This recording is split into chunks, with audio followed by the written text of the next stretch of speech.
Well, could Ohio have prevented a series of earthquakes in Youngstown? Many prominent seismologists say yes. That's right. An exclusive 5 On Your Side investigation reveals what might have stopped the quakes. Investigator Sarah Buduson is joining us tonight to tell us what she uncovered.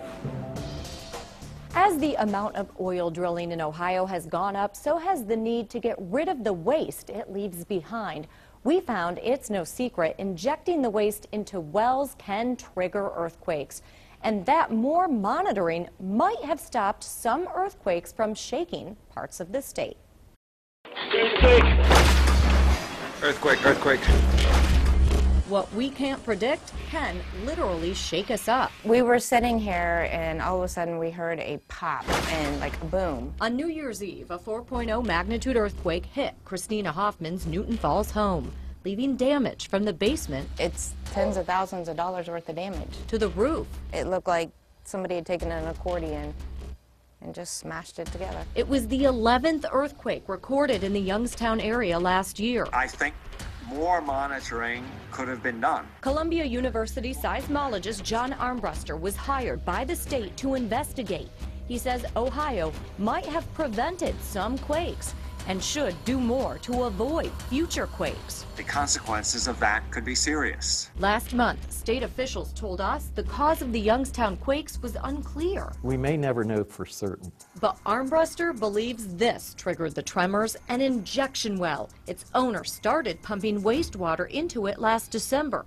3 months later, the quake started. The odds are very slim that this is a coincidence. Here's how injection wells work. Energy companies push a mixture of water, sand, and chemicals into rock to break it open and let natural gas out. It's part of the drilling process known as fracking. That fracking fluid has to be disposed of, so it's injected at high pressure into wells dug deep underground. Armbruster says if an injection well is near a fault and the fracking fluid seeps into it, the fault can slip and trigger. Among scientists, it's been accepted since the 1960s that injection wells can cause earthquakes. We found plenty of proof in these government reports. The classic case, in the mid-1960s, an injection well triggered a series of earthquakes in Denver, Colorado. A few years later, a government experiment concluded that earthquake activity could be turned off and on when scientists controlled fluid injections into a well near a fault. Scientists have also linked injection wells to earthquakes in Japan, Canada, and 9 other U.S. states, including Ohio. This is where they were. In 1987, several injection well-related earthquakes rattled Ashtabula County residents like Clarence Tussle. At first you didn't know what it was, but then you knew it was an earthquake. The discovery that Ohio's earth is great for fracking has boosted the number of injection wells. But we found the state still does little to monitor for natural and man-made earthquakes. There are 26 seismographs, many nowhere near Ohio's 176 injection wells, which makes it easy to miss signs a well is making the ground shake. If more seismographs had been taken to Youngstown 3 months after this well started operating, we could have seen what was happening. Why aren't we doing more to make sure that doesn't happen before we let people start drilling all over the state?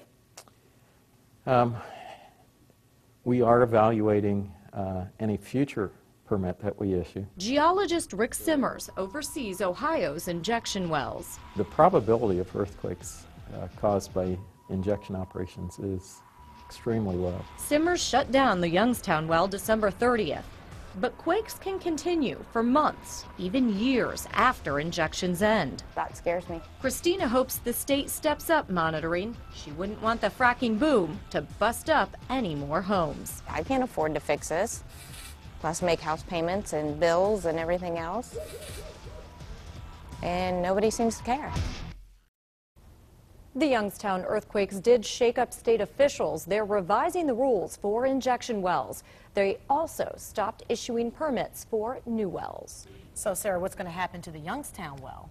That's a good question. The state says it's going to stay closed unless the company that owns the well can prove it had absolutely nothing to do with those earthquakes.